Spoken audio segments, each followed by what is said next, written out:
We do because it promises to deliver applications in information acquisition, communication, and processing that go beyond classical capabilities. And if you've been paying attention to the news in the past few years, there has been very impressive progress reported in newspapers and in journals. And even after allowing for hype amplification via the media, you'd see that there is tremendous progress. And of course, we've been paying attention, and the US government has been paying attention, and as far as I know, European governments have been paying attention. So in the US in 2018, the National Quantum Initiative was signed into a law, and major new funding initiatives were also announced. The first one coming out in 2018. The first round of funding was on the order of $220 million from DOE, Office of Science, SC means Office of Science, also the National Science Foundation and NIST. And in addition, at the same time, Congress authorized up to 5 DOE National Research Centers. And at the end of summer of 2020, so quite recently, DOE did award 5 national quantum research centers on the order of $600 million for 5 years, and NSF 3 of them on the order of $75 million, also for 5 years. And as you will see later in my talk, Fermilab is involved, leading one, and is involved with another center. So I will discuss in my talk, I will discuss mostly the base program and see how the strategy of building a base program leads to these big projects. So why do we care, meaning high energy physicists? At a minimum, we care because, as Richard Feynman said back in 1981, nature isn't classical, and if we want a simulation of nature, we better make it quantum mechanical. And of course, we in high energy physics care a lot about understanding nature. So if we look in a very naive way, what are the drivers? I say in a very naive way because obviously not in every single one of them you will have solutions that that can be fueled and underpinned by quantum technologies. But if you look at what are the quantum drivers for HCP, obviously simulation, I just mentioned it, that's kind of a no-brainer. I mean, there are limitations in what we can do classically that we cannot go beyond. Then there is quantum sensing, where we have very difficult experiments to do. Precision is very important, and quantum sensing promises to achieve precision goes beyond classical. So this is another motivator. And finally, we have a lot of data to process. High energy physics experiments produce tons of it. We have very difficult events to analyze. So data processing and event processing is a motivation to examine what one can do as quantum computing evolves. So how about Fermilab? Fermilab is the premier US high energy physics, particle physics laboratory. Our science focuses on investigating nature with neutrinos, the LHC in Europe, Large Hadron Collider for non-high energy physics experts, muon probes, and cosmology. Certainly our science goals demand ever-increasing precision instruments that do drive the need for innovative techniques and technologies. At the same time, to do the science that I just mentioned, we have at the lab very strong competencies in accelerator technology, detector science, computing theory, and it was clear to us from the early get-go, that many fundamental HCP research areas can benefit from successful quantum science and technology applications. And on the flip side, many competencies that we have as an HCP premier laboratory and technologies that we have developed can be very useful in advancing quantum science and technology. So we started establishing a program. Actually, we started discussing about it and figuring out how to do it as far back as 2016. And then we had, we started developing a strategy, more mature strategy around 2017. And we received our first, let's say, organized awards in 2018, as I mentioned in the previous slide, with the DOE initiatives, et cetera, et cetera. And the culmination of let's say, the success of our efforts with the NQI Center Awards in the summer in 2020. And of course, we're continuing pushing things forward. To put it in in a more naive and simpler way, you can say that all the easy experiments and all the easy calculations have been done already, and pushing the boundaries of technology enables us to do new experiments and do better measurements and better computations. So our science goals drive technology, really, and that's the main motivation for us to be in this area of research. So what was our approach for our early program? So our goal was to produce high-impact quantum science results in the near term, while building capacity and capabilities for the high-energy physics needs in the long term. Our strategy was to engage, obviously, with a DOE laboratory, with the DOE Office of Science initiatives, in ways that are appropriate to our role as an HEP laboratory, focus on the HEP science, keep activities aligned to the programmatic needs. We have to do that. And then, as I mentioned earlier, heavily leverage existing Fermilab expertise and infrastructure, and then work with partners from outside our conventional HEP domain who already have leading QIS expertise. And of course, since we are the main HEP US laboratory, act as a gateway and hub for the larger HEP community to engage with QIS. And as I mentioned already, our strategy and early program investment were successful, since resulted to this successful NQI bids, NQI center bids, which I will discuss later. So in a nutshell, what are the program thrusts of our early program? One is focusing on our superconducting quantum systems, where we leverage Fermilab's world-leading expertise in superconducting RF cavities, which of course we've developed for accelerators, but we can adapt for quantum in order to advance qubit coherent times and scalability of superconducting quantum systems. Then, HEP applications of quantum computing, identifying, promising HEP applications that you can run on near-term quantum computers, and develop algorithms and approaches to move forward as these quantum computers become more potent. Also, quantum sensors, very important for us because we have a strong presence in dark matter searches. So we want to push the envelope there by adapting quantum technologies to enable these fundamental physics experiments. Quantum communications, which I will mention shortly. Quantum teleportation systems and entanglement distribution are very relevant in the future for connecting quantum sensors and computers that make applications that we care about in HEP, much more potent. So also quantum communication algorithms and protocols have relevance in studying foundational physics.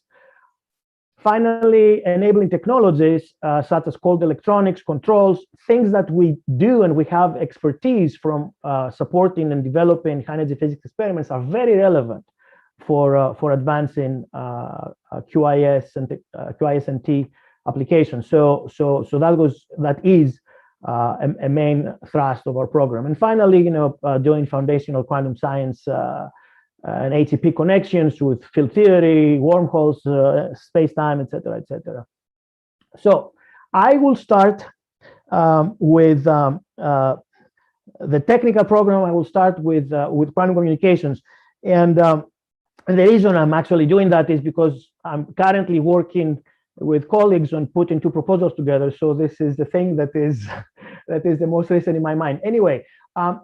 Again, quantum communications and networks, like everything else in quantum, promise to bring new capabilities and enable new applications. There are three main groups of such applications. One involves distributed cryptographic functions, which the world cares about and government cares about, and we care about it in a science, by scientific curiosity. But then there are things such as distributed quantum sensors that will have potential, very significant implications in experiments we can do using distributed clocks, interferometers, etc., from infrared telescopes to actually having, distributed dark matter detectors. Also, quantum computing. There are many applications that you enable by networking quantum computers, but for high-energy physics, the simplest thing to think about is quantum computers have a scaling problem. You cannot put too many qubits in a box, at least so far. So maybe actually having the appropriate protocols and capabilities by networking them together in a quantum computing room is the way to go forward for us to be exercising, our large simulations, et cetera, that we care about. So we started with quantum networks in about 2017, where we picked teleportation and entanglement distributions as our topic, and together with our collaborators from Caltech. Actually, Caltech led the first experiment, Jet Propulsion Laboratory, AT&T. So you see, industry is interested and involved. Put together, this first experiment at Fermilab. As you can see, it does not look like anything like an HCP experiment. It's a bunch of optics and lasers and cryo stuff in a room. The reason we picked teleportation, by the way, is because teleportation and entanglement distribution is very important to build as a building block to building quantum networks. So what we wanted to do is utilize our competencies in controls and electronics, and then building on the capabilities that JPL had on cutting-edge single photon detectors to develop a system that can achieve record fidelity and operational stability teleportation. So you see now some pictures, and that's important. Actually, we commissioned this experiment in 2018. So at the top left, I hope my pointer is working, you can see a bunch of dignitaries visiting. This is Paul Dabar, then Undersecretary of Energy at the Department of Energy. And what's important, this is John Donovan, the then CEO of communications for AT&T, and then the experimenters and lab folks. But bottom line is, that attracted a lot of attention, and of course, then you see students and the lab and more students. So this enterprise that, as I said, we started in 2017, commissioned in 2018, involved two laboratories, one at Fermilab, one at Caltech, produced results that were published towards the end of 2020, with record time being qubit teleportation fidelity is demonstrated over metropolitan scale distances of 44 kilometers. That's actually a big deal. And we saw sustained 24/7 operation for week at a time duration, as long as it takes you to have to service the cryo stuff. So anyway, that project delivered, but obviously you're going to go beyond point-to-point communications.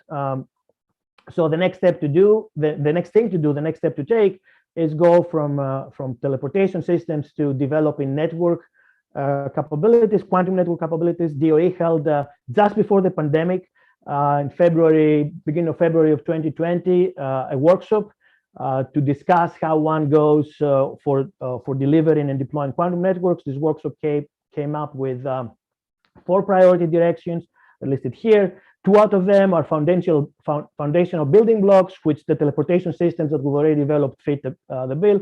And the other one was develop network functionality for distributed entanglement.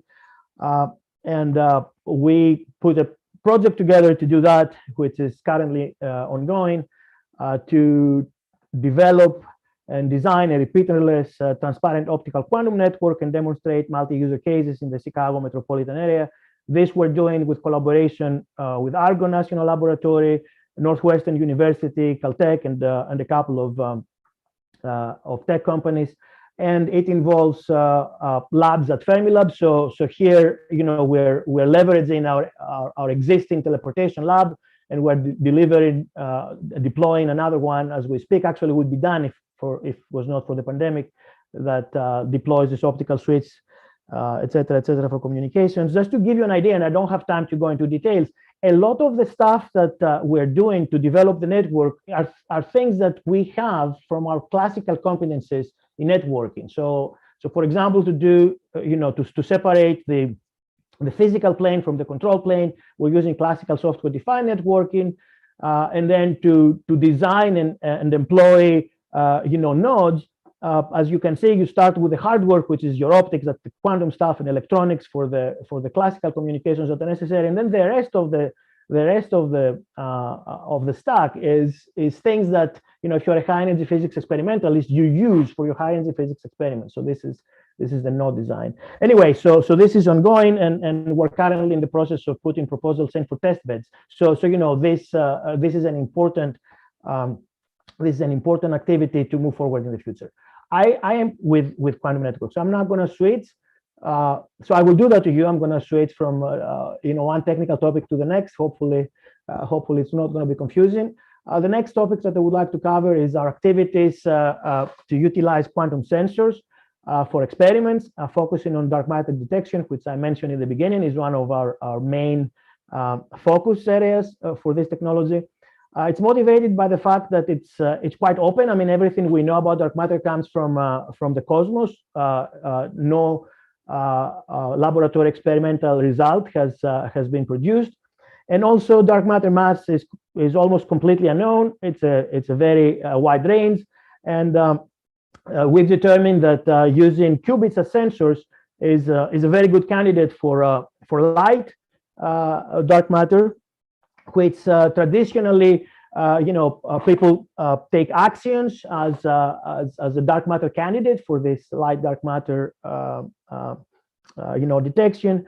And the conventional, these are very sophisticated and very difficult experiments, but nevertheless, that is the current approach, is to use cavities in a very strong magnetic field, where you expect the axion field to essentially ping the cavity and have it resonate at the frequency of the axion wave. So this means that you need to have a cavity that is matched to the mass of or the frequency, if you wish, of the wave.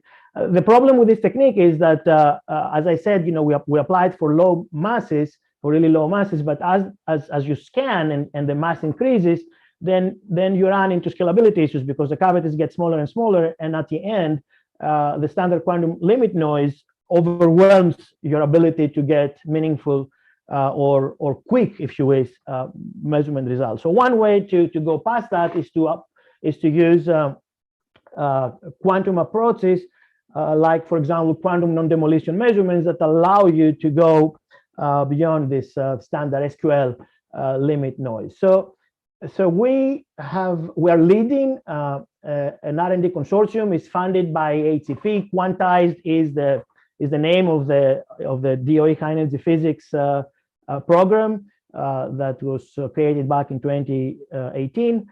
So we have a consortium with many collaborators from academia and other labs that is focusing on developing, you know, these technologies for detection of dark matter.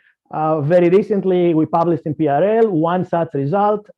This setup uses qubits in a cavity as the readout, if you wish, of the dark matter candidate that is going to produce a signal on the measuring cavity. So as you can see in the cartoon here, there are two cavities, one where the dark matter will interact, and one that we will, you know, connect to the measuring cavity that the qubits are engaged. And by looking at the frequency shift of the qubit, you detect the signal. Currently, we don't have the measuring cavity in magnetic field. So the paper that just got published only puts limits on dark photons as opposed to axions, but nevertheless, it has proven that the technique works and has demonstrated record quantum sensor noise suppression at the order of almost 16 dB below standard quantum limit. So this technique has been proven. It's been published, and you know, immersing now the detection cavity in a magnetic field will give you the next step for doing axion detection. When we're talking about quantum systems, one thing that is important is scalability and control. Scalability, because at the end, both for computers, we want to have many qubits, and for sensors, in cases that we want arrays of sensors together. And of course, controllability is very important for the precision. As I mentioned in the beginning, we have competencies in electronics. Cryogenic electronics, for that matter, because of our involvement with producing the hardware for cryogenic electronic systems for our conventional experiments.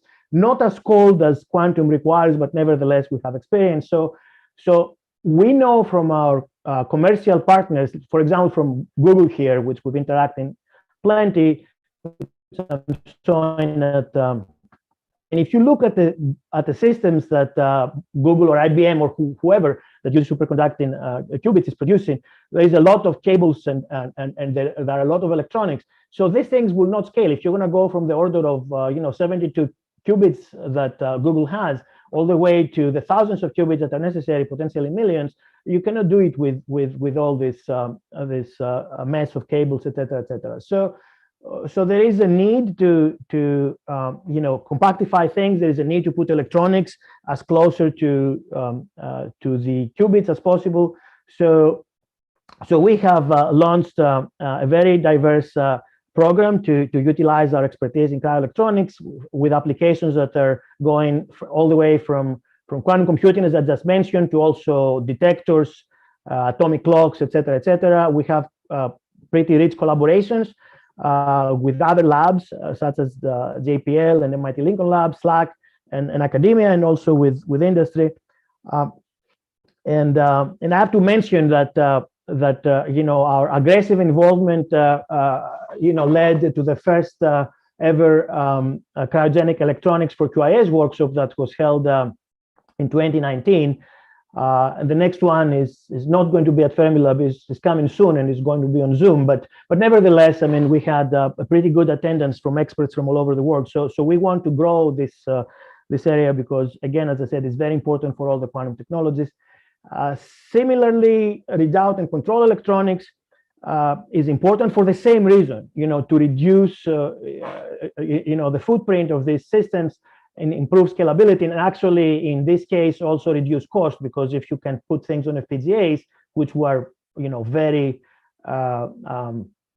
knowledgeable in doing from our involvement in ATP experiments, it's a very important contribution. And I already mentioned in the quantum network aspect that the nodes that we're designing for these quantum networks heavily rely on our ability to do compact things using this type of approach. So again, you can see here, this is a project. This is funded under Quantize, the ATP program that started in 2018, and it has many collaborators and users. And the reason I grouped all these things together is that the competencies that we developed in our base program for sensing and for electronics and for controls made our participation to one of the two NQI center proposals we put in a success. So as I said, Fermilab is leading one and is participating in another one. So for the Oak Ridge laboratory-led quantum center, Fermilab has a big part of the scope under our leadership. This is the thrust of quantum devices and sensors and co-design for sensing applications, where you can see our expertise. The program we've already developed for the applications I already described, and our competencies and capabilities with electronics and controls were very important for us to have this big role. And then you can see the specific things that we're doing map in this NQI center, map directly to the competencies and the applications that I already discussed: multiplex readout, cryogenic qubit control, and then testing of quantum materials and sensors to develop new applications. Another thing that we're doing, for this quantum science center led by Oak Ridge is we're leveraging Fermilab infrastructure. There is very recently, actually, in the literature appeared a lot of publications that were discussing how ionizing radiation might be a big problem for this superconducting qubit systems. So we're setting up, we're taking advantage of our beamline infrastructure and setting up a test stand for the center in order to do these types of measurements and understand the effects of ionizing radiation in the performance of the systems, and also to flip it around and see if we can actually use it for detection. So you know, it's a double benefit. And actually, since I'm talking about utilizing infrastructure, I'm now moving away from the Oak Ridge-led Quantum Science Center, where we have this strong participation I just mentioned, and I'm moving to an experiment that we are putting together with an international collaboration, excuse me, that also involves participants from Europe, University of Liverpool, Oxford, from the UK, the MAGIS 100 detector at Fermilab, which is not using a beamline tunnel, but is using a shaft to a beamline tunnel to deploy a 100-meter long baseline interferometer using strontium clocks to do dark matter detection and also act as a pathfinder for long baseline gravitational wave detection at the 1 hertz regime. So it's a very interesting concept, actually, for people that are not familiar with atom gradiometers. You use lasers as beam splitters and mirrors to actually split the wave function of a single atom and recombine it, and then have an appropriate setup to actually utilize phase changes or deviations from the expected fringe pattern to detect useful signals. For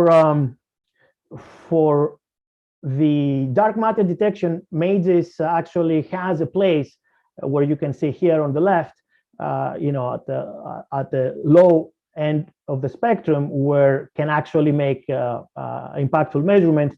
As I said, on the right, you see where a longer baseline, a kilometer length baseline of this type of detector could have, could produce very interesting results for gravitational wave detection. So as I said, the MAGIS 100 is a pathfinder. It's not going to do the gravitational wave detection, but it's going to, if you wish, retire the risk and prove that the technology can be used for this type of detector and can be scaled and be deployed. So we're aiming to develop a technology for a future program and then use the pathfinder to do some physics in the meanwhile. The project is at the design and building parts phase. We don't have time to go through details because I realize I'm running late. So I'm going to move to the next topic, which is applications of quantum computing and quantum simulation. As I mentioned in the beginning, our long-term goals are, in theory, to have real-time evolution of QCD, be able to potentially study jet physics, string fragmentation, parton showers, multi-particle scattering, all the things that today's approaches, classical approaches, live with uncertainties that are an impediment to our physics searches. And as far as computation goes, look for smart ways to improve event classification optimization, possibly quantum machine learning for various such applications. What are the challenges? We have to deal with today's, noise-plugged quantum computers with few qubits. So we have to be smart and break down big problems into small enough problems that can run on these machines while still remain useful, either provide insight on what we need to do to scale up, or teach us something about how to improve our algorithms to be more noise resilient, or to attack the various problems. And also, which was evident when we started, we really need to rethink our algorithmic approach, because our algorithmic approach is ingrained in our heads with classical systems. So especially when you're looking at the more computational things that involve optimization and classification, et cetera, you have to forget what you used to do and think in different forward-thinking ways, and understand at the end where the different hardware fits in the applications you want to do. So the first thing that we looked, of course, in the development of algorithms is quantum classical hybrid variational algorithm applications. I'm not going to go through the various flavors of these things in a very naive way, which you can see in this loop shown here on the right. I mean, you have a loop that you evaluate a cost function and you run an optimization algorithm. And in the quantum classical hybrid case, the evaluation is done instead of a classical computer, is done by a quantum system. So keep that in mind. I mean, there are various instantiations of this thing. I'll show you a few examples, but that's the simplest thing one can do as an actual application. So when we started our engagement with all that was really early on in 2017, even actually before we got major funding to develop algorithms. We wanted to focus on things that the rest of the QIS community was not tackling. At the time, quantum chemistry was the poster child for providing applications for early quantum computers. So quantum chemistry ignores bosons. We do high energy physics. We cannot ignore bosons. So we focused on developing an application.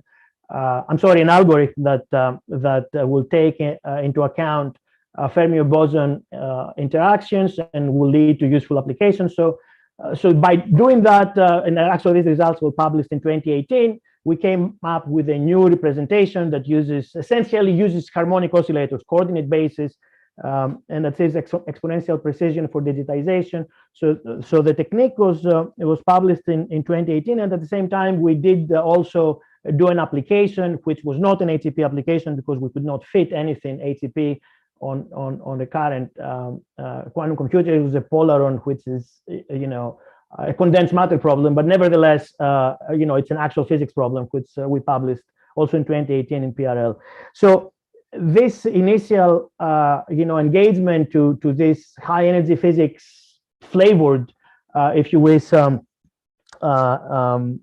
algorithms and applications led to much more, and we have now a consortium led by Fermilab with many partners from academia and other, you can see here, from academia and other labs, that is producing a lot of papers and on a lot of different topics.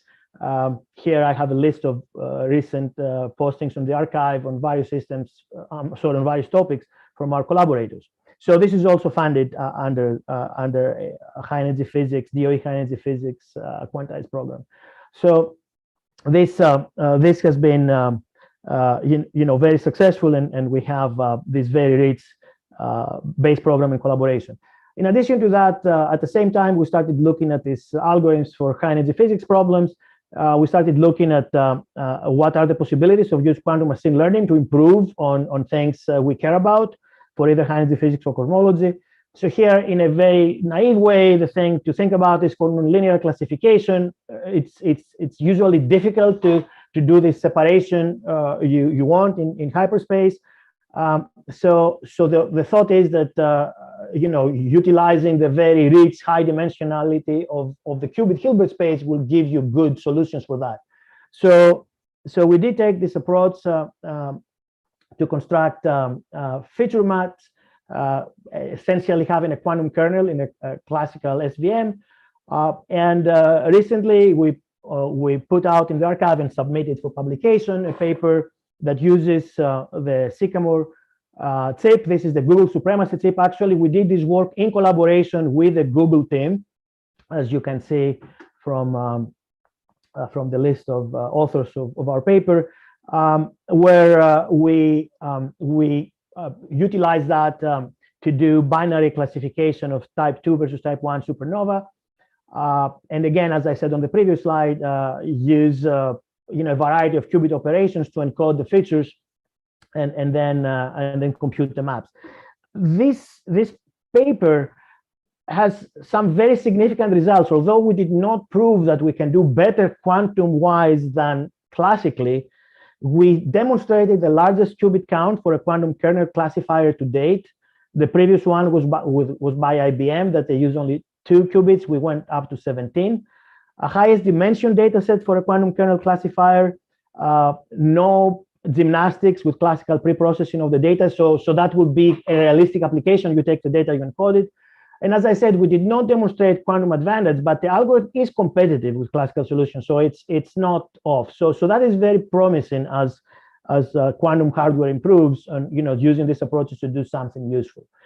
So also in the process of doing investigations on how to use quantum systems to do quantum machine learning, one trips on interesting problems. So in this context, one of our postdocs generalized Grover search algorithm into an optimization algorithm for non-Boolean objective functions. This is also up on the archive and submitted for publication. And despite the fact that we were doing that to develop capabilities for QML, there is, this particular algorithmic improvement or extension, if you wish, of a well-known algorithm has a variety of potential applications that go beyond QML, as you can see here. So research breeds research, and results breed results. Which is why we're in this game. So moving from quantum computing applications to building quantum computers, and that's my last topic. What are the challenges for quantum computing? There are many, actually. I mentioned scalability and controllability and all that, but everybody talks about noise and decoherence. Decoherence, relaxation, pure dephasing, correlated noise, all these bad things that the classical environment does to our systems make our quantum computers not as productive as we want them to be. So one way to deal with this particular problem is to increase coherence times. And for that, we relied heavily on our superconducting RF technology competencies that we have developed for many years at Fermilab. For classical accelerator, particle accelerator applications, we make the largest, best performing in terms of coherence, actually, cavities for accelerator systems. And what we wanted to do, starting also circa 2017, is we wanted to leverage these world-leading competencies to actually see how we can adapt them to the quantum regime. And then when we started, the goal was to be able to drive multiple quantum applications, both with computing and sensors, and engage experimentalist theorists, et cetera, to have a very rich program. Back, I think this was published late 2018 or 2019. Actually, the team demonstrated that they can make a 300 times improvement from what used to be the QIA state of the art for cavity-based quantum computation. That, of course, took a lot of work, because adapting accelerator cavities, particle accelerator cavities, to the quantum regime, you have to go from the many photon limit and a few Kelvin type of temperatures to millikelvin and to a few photon. But nevertheless, our team of experts adapted the processing regime for cavities to achieve that. So the combination of our progress with quantum computing algorithms and theory, and these unique capabilities in improving coherence time using our superconducting RF cavity systems led to our successful bid for a Fermilab-led, this time, NQI, National Quantum Initiative Center. And I remind you that the centers, I mentioned that in the beginning, these centers are a big deal because they're worth $25 million a year for 5 years. So they're big projects. So putting all of that together, we got an award for one of the centers. It's led by Fermilab. You can see the partners on the right, including companies and labs and universities. Bottom line is that we leverage our superb competencies in superconducting resonator systems and material science, et cetera, that supports that, and our abilities to devise algorithms and put together experiments to push the envelope for things that involve both measurements, using sensors. You can use them as sensors. So here you can see, again, focusing on dark matter, what the center is hoping to achieve, or using these devices as computers.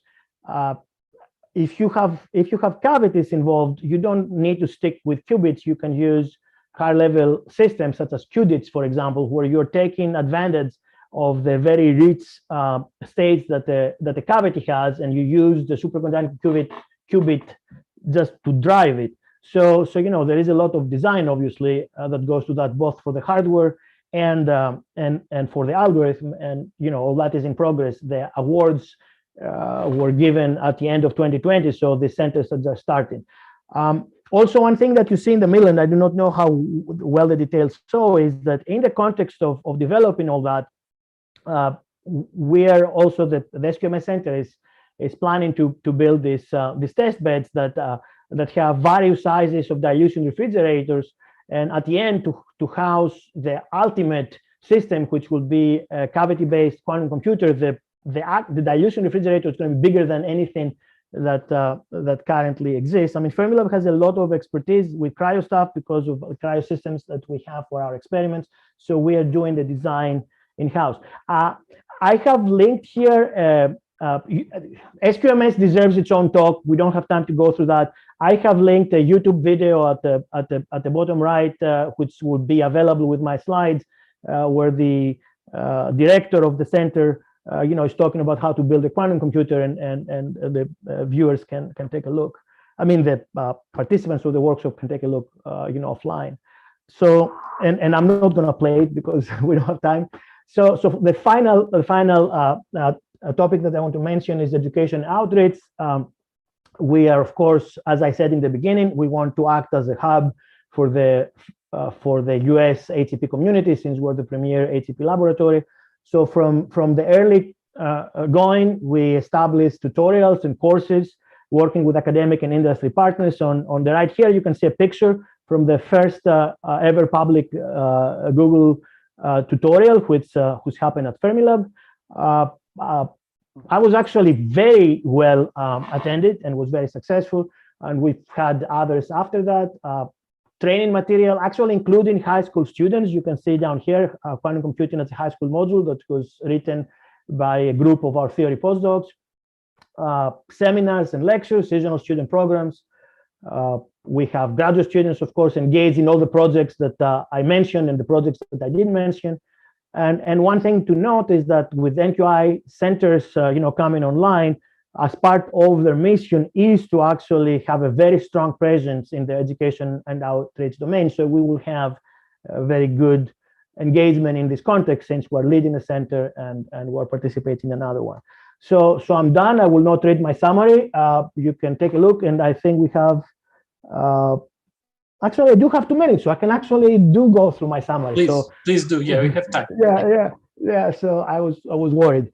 So we are building. As I try to convey to you in this very accelerated crash course, we're building a quantum science and technology program that is targeting high energy physics long-term needs by leveraging Fermilab's competencies and infrastructure. So our strategy, as I mentioned in the beginning, it's to engage with experts, use our competencies, have a solid, concrete base program that we then use to spawn, these big projects, focus projects for specific things. So our initiatives are already producing scientific results, and they are leading to major projects. I just mentioned to you the centers. The engagement of the community is growing, and the interest to this technology is growing. Sometimes there is a lot of hype that goes with it, and people have expectations that are beyond what actually one can achieve. We're establishing collaborations with experts from universities, industry, and other laboratories. And our long-term strategy is always in the context of the national approach to QIS that has been put together by the U.S. government, and it's continuing its support to this technology. So I'm done. Thank you very much, and I will take the questions. Thank you very much, Panagiotis. It was a really nice talk, impressive work that you guys are doing at Fermilab, very different fronts and all very interesting. So thank you very much also for keeping with time. So we have time for some questions. I apologize for some background noise on my side. I'll try to mute as soon as possible. You can type your questions in the chat on YouTube, and we have a question already there. It says, could you explain a bit more the generalized Grover's algorithm? How does it compare to the regular one? I mean, that is a very deep question. So as I said, it takes it and you know, I encourage the person who asked the question to read the paper. It's very mathematical, but nevertheless, it's generalized the Boolean objective function focus of Grover's algorithm to non-Boolean functions. That is the premise, and as I said, the actual implementation, I will not do it you know. I will not do a good job trying to describe it, but it is available on the archive and is submitted as a paper. I encourage people to read it. Sure. Thank you very much. There's another question by Domenico Pomarico.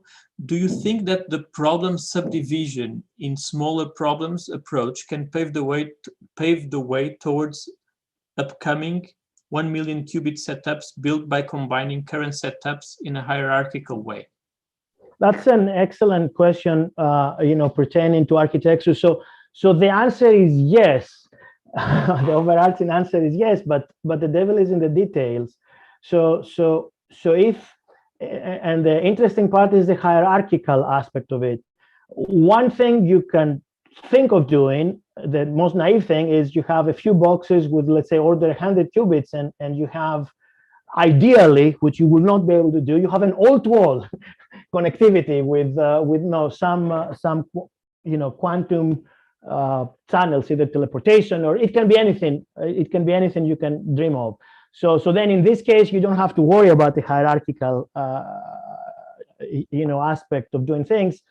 You have to worry about certain, well, you always have to worry about the time that will take to apply gates and all these kind of things, because you have to add the delay of the communication to doing the gates. So I'm not answering exactly the specific question, but what I'm trying to say, even in the simplest case where you don't have a hierarchical connectivity, your algorithm has to be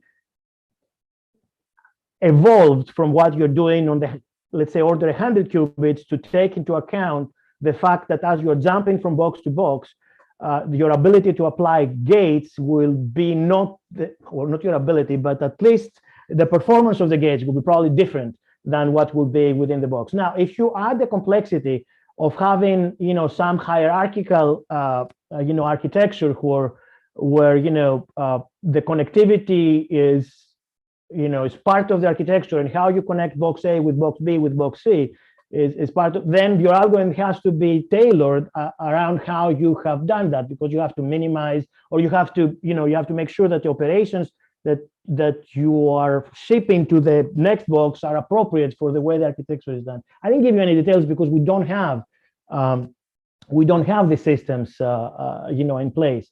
And I hope I didn't confuse the audience, because when I talked about originally about breaking bigger problems into smaller problems in the context of algorithms, what I had in mind was not just connecting. As a matter of fact, I didn't have in mind connecting you know, smaller quantum computing you know, boxes through quantum communications. I just what I was trying to emphasize is that with the current capabilities of quantum computers, you cannot solve a full-blown HCP problem, not at all. So what you have to do is you have to find a reduced problem that has some of the aspects of you know, the interesting science that your you know, that your full-blown, you know, full-scale problem has, that will be exercised in the application and the development of the algorithm on the smaller system.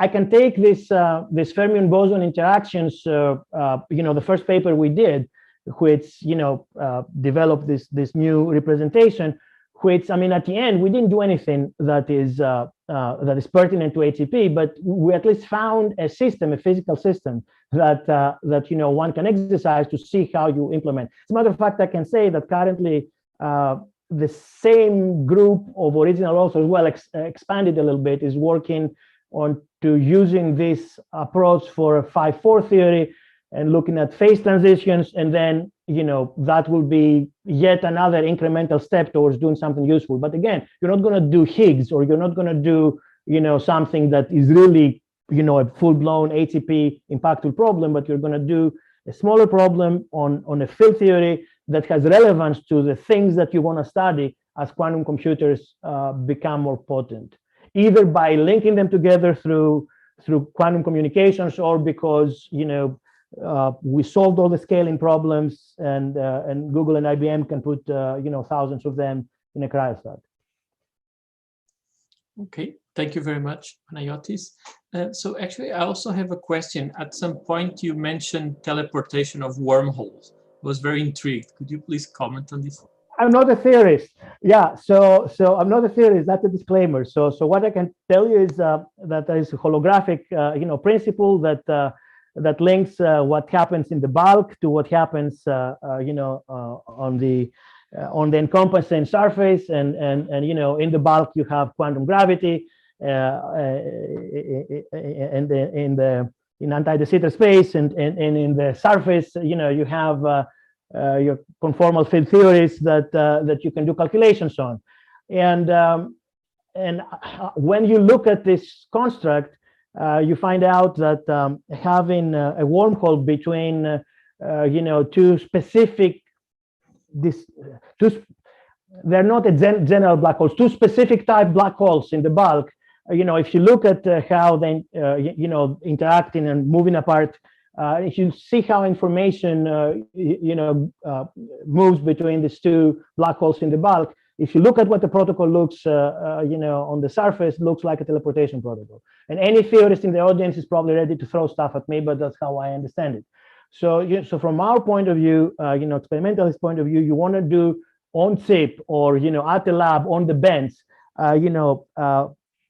proof of these protocols that the theorists are coming up. And actually, we're not going to be pioneers for doing that. There was at least one paper published a few years back using ion trap qubits to do a specific demonstrator of that with only Clifford operators, so it wasn't general. It doesn't matter. So bottom line is that you can find some relevant references. They're not Fermilab work, so I haven't included them in my talk if you want to study it more. But I think the general principle is what I described. And if there is a theorist in the audience that has served as a string theorist and is now repenting or looking for other things, can jump in and say something. Okay, thank you very much. So if there are no more questions, I think this brings us to the end of our seminar. So thank you once again, Panagiotis, for this very nice talk, and congratulations on this really impressive breadth of work that you're pursuing and leading at Fermilab. So I would ask Rafaela if she could please show the slide for the next seminar next month. So on the 2nd of June, we'll have Christine Muschik from the University of Waterloo, and she will be talking about simulating 2D effects in lattice gauge theories on a quantum computer. And finally, I would also like to thank the co-organizers, so Andres Zambainis, Simone Montangero, and João Seixas, as well as our local organizing committee, Rafaela Ribeiro and Sagar Pratapsi, who make sure this electronic logistics is worked. So thank you very much, everybody, for your participation. Thank you very much once again, Panagiotis, and see you next month. Thank you guys for inviting me, and I hope that was useful. So definitely. Thank you, and bye-bye. Goodbye. Thank you.